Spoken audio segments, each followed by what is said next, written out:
Good morning student. हम जीवन की मौलिक इकाई कोशिका को आगे बढ़ाते हुए आज का हमारा टॉपिक है केंद्रक। केंद्रक क्या है कोशिका का? केंद्रक को कोशिका का नियंत्रण कक्ष कहा जाता है। केंद्रक क्या है स्टूडेंट? कोशिका का नियंत्रण कक्ष है।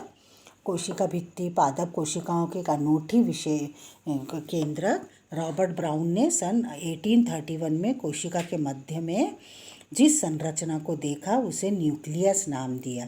यह कोशिका का एक महत्वपूर्ण अंग है। केंद्रक में धागे जैसी रचना होती है जिसे हम क्रोमैटिन कहते हैं स्टूडेंट। यह मुख्य रूप से आनुवंशिक पदार्थ के बने होते हैं। जैसे ही कोशिका विभाजन के लिए तैयार होती है ये क्रोमैटिन छड़ों का रूप ले लेते हैं, तब इन्हें हम क्रोमोसोम कहते हैं। यही क्रोमैटिन आगे जाकर यह एक आनुवंशिक पदार्थ है, आगे जाकर यही क्रोमोसोम का रूप ले लेते हैं। माता पिता से अगली संतति में आनुवंशिक गुणों इन्हीं संरचनाओं के से जाते हैं। माता पिता में आनुवंशिक गुण जो है मतलब बच्चों में इन्हीं क्रोमोसोम्स के माध्यम से जाते हैं। यह एक धागेनुमा रचना होती है जो केंद्रक में पाई जाती है। धागेनुमा रचना जिन्हें हम क्रोमैटिन कहते हैं और यह आनुवंशिक पदार्थ होता है। विभाजन होते हैं जब ये छड़ों का रूप ले लेती है विभाजन होकर, तब हम इसे क्रोमोसोम कहते हैं। केंद्रक को एक्चुअली में हम नियंत्रण कक्ष कहते हैं कोशिका का, क्योंकि केंद्रक कोशिका के सभी कार्यों का संचालन तथा नियंत्रण करता है। केंद्रक क्या काम करता है? नियंत्रण करता है स्टूडेंट, सभी कार्यों का नियंत्रण करता है। क्रोमैटिन कहते हैं इसके अंदर जो धागेनुमा रचना है आनुवंशिक पदार्थों का वो संचालन करता है। जब कोशिका विभाजन हेतु तैयार होती है तब यह जब कोशिका विभाजन के लिए तैयार होती है तब ये क्रोमोसोम हम कहते हैं क्रोमैटिन को।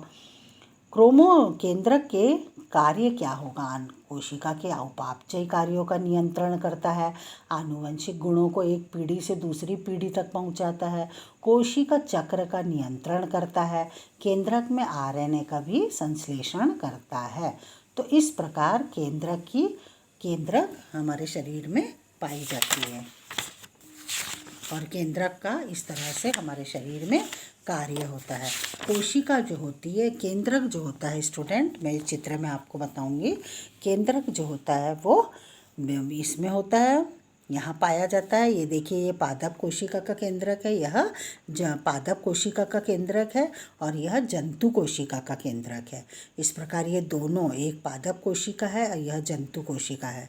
बहुत इम्पॉर्टेंट है, आप इनके चित्र को कई बार बनाकर अभ्यास करेंगे इसका चित्र का, क्योंकि यह आपको बड़ी क्लास में भी यह आपके कोर्स में रहता है। पादप कोशिका और जंतु कोशिका, इनके कोशिकांग के नाम देखिए। कोशिका भित्ति, कोशिका झिल्ली, क्लोरोप्लास्ट पादप कोशिका में, केंद्रक, अंतःप्रद्रव्य जालिका, गोल्जी काय, रिक्तिका, कोशिका द्रव्य, mitochondria, lysosome.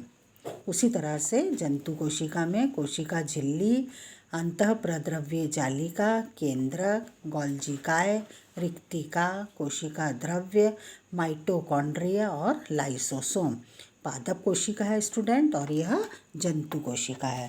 Thank you student.